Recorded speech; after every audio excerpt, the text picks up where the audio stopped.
அறம் சார்ந்து இயங்காமல் அறத்தை கொன்று இயங்குகிற ஒரு கட்சி திரு அதிமுக பழனிசாமி பற்றி அவர் அடிமையாயிட்டார், போயிட்டார். நீங்கள் பார்த்தீங்கன்னா வீறு கொண்டு எழுந்த மாதிரி இன்றைக்கி எல்லாரும் பாராட்டுறாங்க பழனிசாமியை. பார்த்தீங்களா, இன்றைக்கி 27 சீட் தான் கொடுத்துருக்காங்க. பார்த்தீங்கன்னா அவங்களுடைய ரேஷியோ நீங்கள் பார்த்தீங்கன்னா அதிகமாக இருக்கும். ஆனால் தளர முடியாது. ஏன்னா நான் அதான் அடிக்கடி சொல்கிறேன், இந்த கட்சிக்கு தலைமையாக இருக்கிறவங்க யாராக இருந்தாலும் எப்போ ஒரு தடவை தப்பு பண்ணுவாங்க, ஆனால் வீழ்ச்சிக்குவாங்க.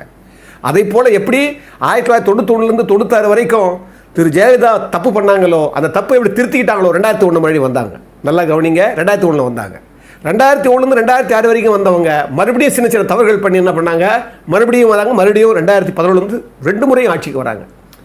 எம்ஜிஆர் 3 முறை ஆட்சிக்கு வந்தார். பாருங்கள், நான் இதை ஏன் சொல்கிறேன்னா, அடிப்படையும் அதோடைய அஸ்திவாரமும் அதிமுகவுடைய அறம் சார்ந்தது. அதனால் நீங்கள் கவலையே படாதீங்க. இன்றைக்கி பார்த்தீங்கன்னா எல்லா